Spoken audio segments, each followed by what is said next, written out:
ظهر الفساد في البر والبحر بما كسبت أيدي الناس ليذيقهم بعض الذي عملوا لعلهم يرجعون. Wah, kalau nasihat ulama, Quran Sunnah sudah tidak didengar, maka alam yang milik Allah ini akan bicara. Wahai penduduk Indonesia yang diberi iman oleh Allah, sekarang alam sudah menasihati kita 7 sebab mengapa musibah datang bertubi-tubi. Yang pertama, karena banyaknya maksiat. Surah Yasin ayat 19 yang kita baca setiap hari. Kemalangan terjadi, musibah terjadi, malapetaka terjadi karena dosa keterlaluan kalian kepada Allah. Yang kedua, karena banyaknya orang berbuat zalim. Dengarkan surah Qasas ayat 59. Kami tidak akan menghancurkan satu daerah kecuali para penduduknya banyak berbuat zalim. Anak durhaka pada orang tua, istri yang berani kepada suaminya, perampok, pembunuhan di mana-mana. Ini mengundang bala bencana. Yang ketiga, mengundang bala bencana karena kelakuan tangan-tangan manusia. Rum 41. Telah tampak kerusakan di daratan dan lautan karena tangan-tangan jahil manusia, agar mereka merasakan akibat perbuatan mereka.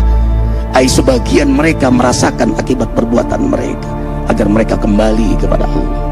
Yang keempat, bencana terjadi karena para tokoh melakukan kemaksiatan dan kezaliman.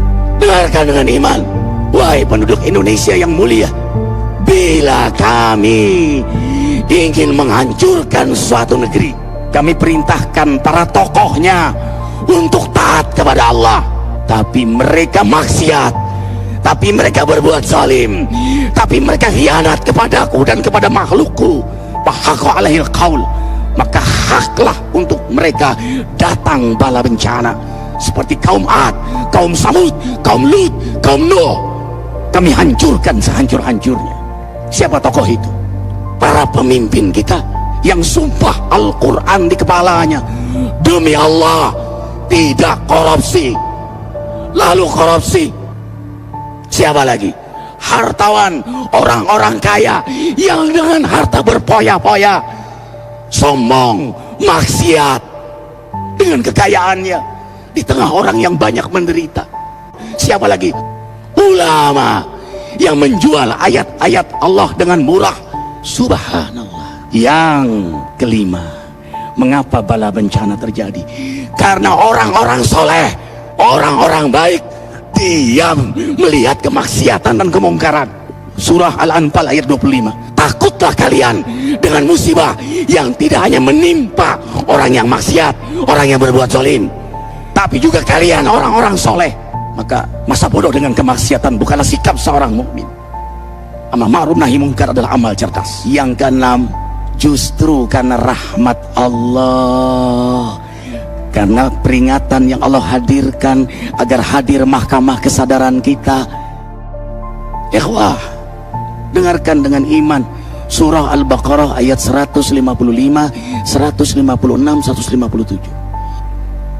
Kami pasti uji kalian dengan sesuatu yang membuat kalian takut lapar, takut miskin, takut kematian.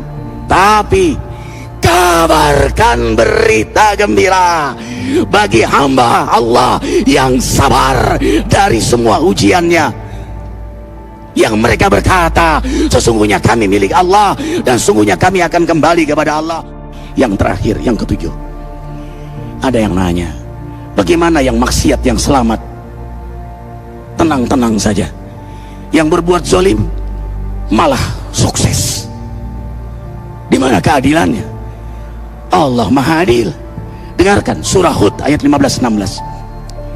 Barang siapa mencari kesenangan dunia Lalu dia menghalalkan semua cara. Apa kata Allah? Kami beri. Tapi di akhirat tidak mendapatkan secuil pun kenikmatan, malah nikmat di dunianya menjadi bahan bakar azab untuk dirinya. Itulah istidrat. Lalu apa sikap kita sekarang? Orang beriman menjadikan peristiwa apapun sebagai jalan untuk mendekatkan dirinya kepada Allah.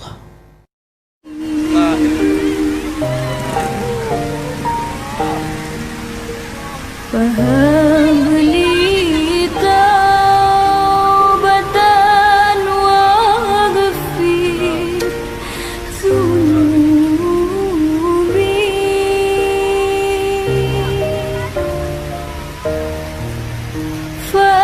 فإنك غافر